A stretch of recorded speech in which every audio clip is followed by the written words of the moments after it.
There we go. Well, good morning, everyone. My name is Janet Wood, and I have a confession to make. I am not an HR expert. I have actually spent my entire, I shudder to say it, 30 years of career in sales. I have been in direct sales and indirect sales and maintenance sales. So when our CEO, Bill McDermott, approached me about 2 years ago and said, Janet, I want you to move into HR and I want you to help us transform our leadership, a brand new leadership culture for SAP. I have to admit, the first thing that went through my mind was me in HR. Now, I'm up for a challenge, but I hadn't thought really about HR from a career path perspective. But when Bill talked to me about what he wanted to do and the support that I would have from my HR colleagues and why he felt it was actually very important to have someone more from a business perspective than an HR perspective, I was up for the challenge. So I've been doing this for just over a year and a half. Have to say, I love HR. I love the opportunity to try and make this kind of impact on SAP. And I'm excited to have the opportunity to tell you about what we have done so far, where we are in our journey. So there's 3 highlights that I'd like to talk about today. One is, who is SAP, very briefly, and why are we embarking on this journey of really trying to change and transform our leadership culture. The second thing I want to talk about is trust, because this is really where we started in SAP about a year and a half ago, trying to change the conversation around leadership. And then I'll talk a little bit about what's next, because we're clearly not done. You do not change a leadership culture in just a year and a half or 2 years. So there's lots of things that we have on our plate as we move forward that I'll tell you a little bit about. So let's start with SAP. Who are we? Well, those of you who are from Europe or in the software industry probably are very familiar with SAP. The net is we're a very successful company, over 40 years old. We've had multiple years of profitable growth. We have had a lot of innovation. We've expanded from where we came from. We were traditionally ERP, did that for many, many years. But through acquisitions, we moved into business analytics, into the cloud, and into the business network. So we have a really expanding strategy that we feel is very valuable for our customers. And we also have very high employee engagement. So you might be asking yourself, well then, really, what's the problem? Why do you need to be thinking about and trying to transform your leadership culture? Well, there's really 3 things that we are thinking about, 3 main things that are impacting us, and they may also be impacting some of you. First is the market that we operate in. So if you think about SAP, traditionally we were in the on-premise business. And those of you who are familiar with that business, you know that you spend a lot of money for software licenses up front. Now we have from very small to very, very large customers. But let's take one of our enterprise customers. They would spend millions or perhaps tens of millions of euros on our software. So we would get a payment up front. We'd have a very nice maintenance stream that goes throughout the life of the solution with that customer. And that's one particular business model. Now, if you think about the cloud space, you know that it's very, very different. In the cloud, you purchase the software. In fact, you sign up. You don't purchase the software. You're renting the software, in effect. You sign up. There's no upfront payment.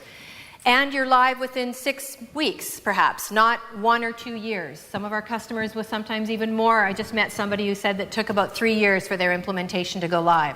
So the cloud is completely different.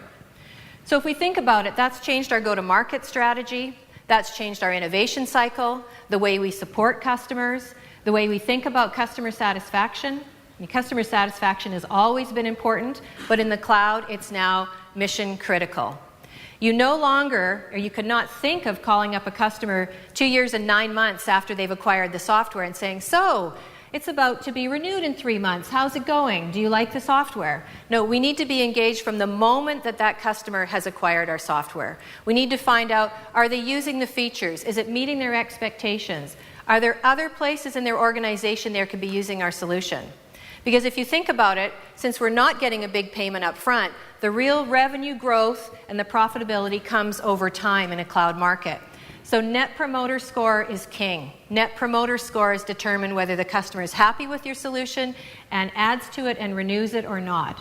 So very, very different business model. So that meant 2 things for us from a leadership perspective. One, we need leaders who can really transform our employee base, help our employees understand where we're trying to get to. So they needed to clearly understand our strategy and be able to articulate to their team members, what does it mean to them? What are the skills that they need to have the biggest impact on the success of SAP, our customers, and achieve their career objectives? That means having development conversations. That means having career conversations. But really ensuring that as we transform, that our leaders are helping our employees come along with us. And so we actually do regular, what we call strategy refresh surveys to see how the employees are feeling about the strategy. Do they understand it? Does their leader explain how the strategy impacts their goals? Are they having development discussions?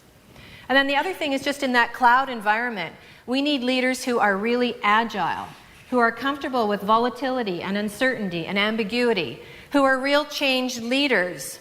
And so that was also a change for us coming from our traditional market. So a lot of things happen as we move from the cloud, from on-premise to the cloud. And in fact, we think one of our biggest value propositions is that we can offer customers both on-premise and the cloud. But for those of you who are perhaps in cloud companies, you know it's much easier to start from scratch and just start a cloud company than it is to try and balance the two. And so again, that's why we really need our leaders to be able to do that with our employee base and with our customers. The second thing is, for the first time in many years, we have a sole CEO. We've typically, for many years, had a dual CEO. And it's the first time ever in the history of SAP he's North American. His name is Bill McDermott, and Bill has actually written a book about leadership called Winner's Dream. In the book, he talks about what leadership means to him, why it's been important through his career, how he expects his team members to be leaders, what his expectations are that they should deliver to their employees. So Bill is all about leadership, and he's looking to leave a legacy at SAP regarding us as a leadership company, that we would be known for developing really strong leaders. So when you're the head of talent leadership like I am, no pressure. And the last thing, and I'm sure all of you are experiencing this, is really there is a war for talent going on. There's a lot of things happening in the market between technology innovation, globalization, the pressure to innovate more, but there's a couple of things that we see really impacting us. And the first is demographics. So if we think about millennials, and you see the statistic, and I saw it scrolling earlier as well in the session, it's expected that 75% of our employee population will be millennials by 2020. Now, we did a study with Oxford Economics. We interviewed 5,400 people in 27 countries. Half of them were people managers and leaders, and half were individual contributors. And we did find there are some things that are very similar across generations. Millennials care about compensation. Guess what? We all care about compensation as well. They care about a company that's making a difference. We all care about working for a company that makes a difference. But we also saw some things that were quite different. One of the things that we see is that millennials want up to 50% more feedback than perhaps other generations of employees. Now, when I first started managing people, I remember having an employee who wanted feedback constantly, and we would refer to him fondly as someone who was a little bit high maintenance. So, have to toss that out the window. That is really what millennials are looking for. They're not looking for this once a year, they sit down with their manager and they find out how things are going. They really want more regular feedback. The other thing we see is that they'll move around. If they don't feel challenged, if they don't feel like they're being developed, they will leave the company and go somewhere else. Now, they'll also stay. So it's not that they want to leave. They will stay if they feel challenged and developed. But they're also just more flexible and more willing to move. So again, if I think back in my career, when I used to see resumes and someone had moved jobs or companies every 2 or 3 years, what would be going through my mind is, I don't think they have the kind of loyalty that I'm going to look for in an employee. They don't seem to have the stick-to-itness. Well, again, we have to toss that out the window in SAP and understand that it's really going to be up to us to determine if a millennial employee wants to stay. In addition, they are more empowered. They're not sitting in the background waiting until someone invites them to speak. They want to be engaged. They want to leverage technology every day. So that means we need leaders that are really going to leverage that cross-generational diversity and turn it into an advantage for us. And it's not even just cross-generational. Of course, it's gender, it's cultural, it's all levels of diversity. So we need leaders who are really strong in that kind of environment. The second thing is employee engagement. And I'm quite shocked by this statistic. I mean, let's hope that none of us are experiencing 87% of our employees are not engaged. It used to be that engagement was really the topic that you heard HR talk about.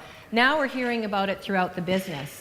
Because we all know that if you have engaged employees, you have better productivity, you have more collaboration, it leads to innovation, it leads to customer satisfaction, higher customer satisfaction. In fact, I heard a quote from the founder and CEO of Southwest Airlines who said, "If you take care of your employees, they will take care of your customers." So again, we want to make sure we have leaders that are really understanding that we need engaged employees and what is required to ensure that we maximize our employee engagement, which will maximize the success of SAP and our customers. And the last is just an interesting comment. It was a study done by the EU a few years ago, and they said this year in 2015, there will be a gap of 900,000 open jobs in Europe versus skilled employees to fill them. So that means all of us need to be thinking about what are we doing to ensure that we are really attracting, developing, and retaining the very best employees. Now, if you're Apple or Facebook or Google, and you're in the consumer space, they're already familiar with you, and they are really talent magnets. If you're not one of those companies, then you need to make sure you have an employer brand, and this is what we're trying to do at SAP, that says we not only want to attract the best, we have a great strategy, we're really making an impact in the world, we're making a difference, and if you come to SAP, we will develop you, we will invest in you, you will have a tremendous career. And so again, we need leaders to support all of that in our company. So all of this led us to realize with the strategy, the direction that we're going, with our ambition to be the cloud company in the marketplace, we really needed to have an environment that reflected our strategy, a leadership organization that really was going to help us achieve those objectives. Now, I won't take you through all the work we did. We did interviews and surveys and workshops, virtual, in person. We got a lot of input. And one of the key messages we heard was that we were a little out of balance from a business perspective and a people perspective. So it was perceived in SAP that if you delivered on the business side, whether that was delivering a revenue number, a product rollout, great at support, we didn't pay as much attention whether you were really investing in the development of your team. You could have a great career at SAP if you delivered on your business goals. And we weren't paying enough attention to what you were doing with your people, which of course is really about long-term, sustainable success for our company. So the first thing we did is we looked at our leadership principles. We actually created leadership principles. Now, we had something before called leadership competencies. There's nothing wrong with them. There were 6 of them. They were about integrity and teamwork and trust. But frankly, nobody could remember them. Nobody talked about them. And they just didn't really resonate in the business. So we realized, you know what, we need to take a look at them. We, again, talked to a lot of employees and leaders, and we need to come up with something really simple. And we decided that 3 was the maximum amount that we wanted to have, and they needed to be really easy to remember. So 1, of course, is about customer success, because that's all about what we do. 1 now is very specifically about developing amazing talent. And the 3rd one is about simplicity. We believe that complexity is one of the biggest barriers to organizations being competitive and successful. And so we want leaders who are both looking internally to help us simplify ourselves, but also focused on it every day in terms of simplifying the experience with our customers. And what it doesn't say on this PowerPoint, but which is really underlying everything, is trust. Trust is really, we see it as the foundation of leadership. And I love this quote by Jack Welch, because I think trust really is something that you can feel. And I'm going to ask you to take a moment and think about a work relationship you have where there is not a lot of trust between you and another individual, whether you work for them, they work for you, or a peer. Think about whether you like meeting with them. When you work together, do things go quickly? Or do you have checks and balances in place? Do you wonder about their motivations? Do you feel like you're doing your best work? Do you feel like it's the best outcome when you're working with that person? Now stop and think about a relationship where you have really high trust, where you absolutely implicitly trust this person, you trust their motivations, you know they're trying to do the right thing, you know they would never do anything that would hurt you along the way. Now think about speed, think about the output, think about innovation. And I think it just starts to give you an idea of really how important trust is. So that's where we decided to start our conversation. The first thing we did for our employees is we defined trust, because a lot of times I think when all of us think about trust, we think about the character side. Does the person have high integrity? Do they do what they say they're going to do? Do they give credit to others even if others aren't in the room? Do they admit when they're wrong? Are they humble? Do they invite discussion? Do they invite people with different views to speak up? That's the character side. But frankly, equally important we found is competence. Does the person know what they're doing? Does their team really believe that they can help them achieve their goals? And so we have really clearly defined for our employees what we mean by trust, both character and competence. Now we have a question in our people survey, and that's our employee survey that we run annually. And the survey question asked effectively, is your direct manager someone you would trust and would recommend to others? And that went into our people survey in 2013. So I inherited that. That was already in place when I came on board. But what we saw immediately with that question is we have a real opportunity to actually start telling leaders and talking to them about trust and highlighting to employees how important it is. So we took our top 250 leaders out of our 7,500 leaders, and we started to communicate to them what their trust score was. Not that they couldn't see it when they got their survey results, but currently we have 90 questions in our people survey, so we wanted to bubble this one up towards the top. So we wanted to be sure they knew what it was, and we also gave them a target. So depending on where you were in the spectrum, and if you're familiar with Net Promoter Scores, and this is a Net Promoter Score question, you can be from minus 100 to plus 100. And we have leaders right from the bottom right to the top. And so depending where you were on that scale, we would go and tell you, hey, you need to, this is your 2013 score, we need you to be plus X amount on the 2014 score. So this got a lot of buzz going on in SAP. Employees were like, whoa, they have a goal. It's actually in their KPIs. It's part of their compensation. We also got a lot of conversation back from leaders. So the first thing we did in early 2014 is we sent an email, and it came from me to leaders. There were 3 versions of the email. One was, you are a rock star. Thank you so much. Can you please talk to all your peers? Keep doing what you're doing. You're awesome. The second one was, hey, you're doing pretty good, but we think there's an opportunity for you to get a little bit better. So here's a connection to some resources. Here's some workshops we run. Your HR business partner would really love to work with you. And the third version was, we think this is something you really need to look at. None of the emails were judgmental. We tried to keep them very factual. So those went out to 250 leaders. Within about 24 hours, I probably had 10 emails back. Dear Janet, there must be a mistake. I could not possibly be minus 10, minus 50, plus 10. You need to rerun the numbers. So in every case, we reran the numbers, looked at the data. In every case, the data was accurate. Went back to the manager leader again and said, no, this is right. And what it really told us was, no matter what someone's style, nobody thinks of themselves as untrustworthy. No one is intentionally trying to not have character or not have competence. So this really started the conversation for us. And then in 2014, we did the same thing when we finished the people survey, sent the same emails, congratulated people who were still strong, but just kept the conversation going. So this is why I say 2014 was really about awareness. It was really about starting to drive that conversation about trust. And I remember talking to Bill at the end of last year saying, so Bill, I feel like we're making some traction around leadership, around trust, but frankly, our employees are a little skeptical because they think we've dipped our toe in this sort of leadership culture conversation before, but we never sustained it. We never stuck to it. So 2015 is going to be about accountability. If our employees don't see consequences, if they don't see leaders who might be strong on the business but are not good people managers, if they don't see some consequences, whatever we define that to be, I think they're going to disconnect in 2015. They're going to decide, okay, this is more of what we saw maybe 10 years ago or even longer ago. So some of the things we're doing, when we let a board member, and because we're a European company, we call board members, or really think executive committees in North America. So a board member for sales or for development. We'd go to each board member and say, here's your role model leaders. We've done that every year. Can you please recognize them? And we're going to take the opportunity to put articles in the portal, do videos with them, let them kick off events. We're really going to start to highlight them. What we're doing now in 2015, which we haven't done before, we sent the same email to the board members, but now we're also sending an email saying, dear board member, here are the, and it's everywhere from 0 in some board areas to 10 or 12 leaders who we do not feel have a high enough trust factor.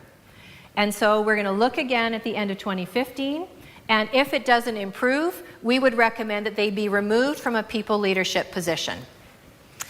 Now, that might sound harsh, and it is. I went to a conference once about leadership, and I remember they talked about the tipping point for an organization that's really focused on leadership is when somebody leaves their job because they're not a good people leader, even if they're really strong on the business. I'd say within 5 minutes of sending that email, and we're an email company, I had a response from the head of sales, our CEO, and another board member saying, absolutely, Janet, we're with you. And by the way, we've engaged our HR business partners and their direct manager. They're not being just left on their own, like, good luck, you better be better by October. We're really working with them so that they have an opportunity to really make an investment and develop themselves and get stronger in this area. So that's really, from a trust perspective, where we're at. What are some other things that we're doing? Because it can't just be about trust. First, for the first time ever in our history, we have a really strong curriculum. We have not been what I would call a learning culture. We inherited a learning organization from SuccessFactors, and they're awesome. I mean, they are working with us to put together really a world-class curriculum by leadership level. It's really clear now to a leader what the capabilities are they should have by level and what the roadmap is for their development. And we use our own tools, our own learning solution to push out to those leaders, here's what you need to be taking. Here's the course you should be on. Here's the virtual program. Here's the quarterly leadership series. Because what we heard in the past is we had too much stuff. It was all ad hoc. It didn't hang together. There was no, as we call it, a red thread. And leaders didn't even really know what they should be doing. So we've taken that all off the table by developing this curriculum and pushing out to them through Success Map, as we call it, what each of them needs to do. So that, I think, has been a real critical success factor for us.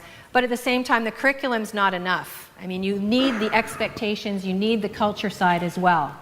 So we've also launched 2 assessments. Both are really wrapped around our leadership principles. One is a leadership principles self-assessment. The other is a 360 assessment. And when you get your results, they tell you, here's your strengths and weaknesses as it relates to customer success, develop amazing talent, and drive simplicity. So we're drawing everything back to our leadership principles. We're looking at cross-board area assignments and international assignments, which many of you probably already do today. We did it very ad hoc. People would go on an assignment to Asia and feel like they just got lost. When they were ready to come back, it was just like, oh, have you been in Asia?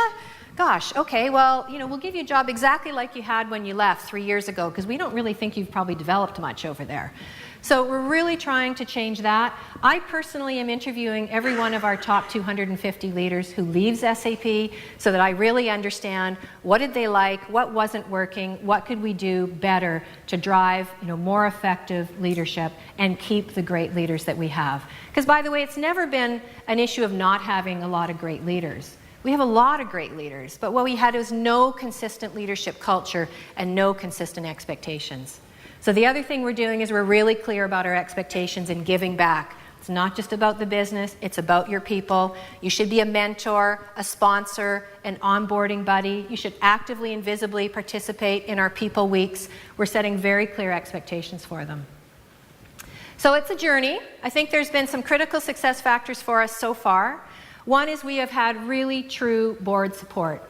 And when I sent that email not that long ago saying, here's your leaders who are struggling in trust, we're working with them, but I think you may consider taking them out, I was sort of wondering, well, what's the response I'm going to get? So to get the immediate response of, Janet, we're totally with you, was really encouraging for me. So I feel like we have really strong board support. The learning organization that we got from SuccessFactors has been awesome.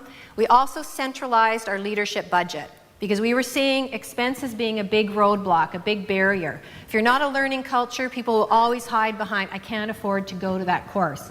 So we took the money centrally, and now when we run these programs, and in fact our top 250 are going through, we split them into 3 groups. They're going through their mandatory, never had that before, mandatory leadership training over the last 2 weeks and this week, and it was all paid for. We didn't want anybody saying, I don't have the expense dollars to go. And we have the commitment of our CFO that no matter what happens over the course of a year, because if you're like us, sometimes good quarters, not so good quarters, expenses get tighter, he will never send a message, he's committed to me, that says stop all training. And then I think the last critical success factor is just having an incredibly dedicated team. We call it the leadership experience team, who really truly believe they're changing the world and they're going to make SAP more successful for employees and our customers. So that's really our journey. I mean, we're clearly not done. I know when Osni approached me about a year ago saying, would you come and talk at a conference? I said, you know what, I don't have anything to talk about yet. Give me a year, we'll see how we're doing. So I'm incredibly proud of what we've accomplished so far. I'm incredibly proud of the impact that HR is having on the business, but it is a journey, and if I'm invited back in a year, I'll tell you how the accountability year is going, because this is a key year for us at SAP. So thanks so much for joining and listening to my story, and have a great conference.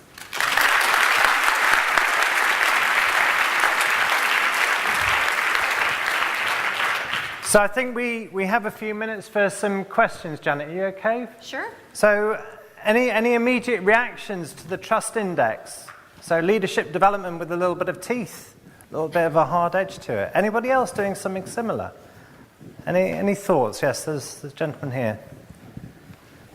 Quick question, Giles Slinger from Orgview. I'm interested in the speed of feedback that you have. You mentioned a 70-question survey happening annually. I know that British Telecom are using a 20-question pulse survey quarterly.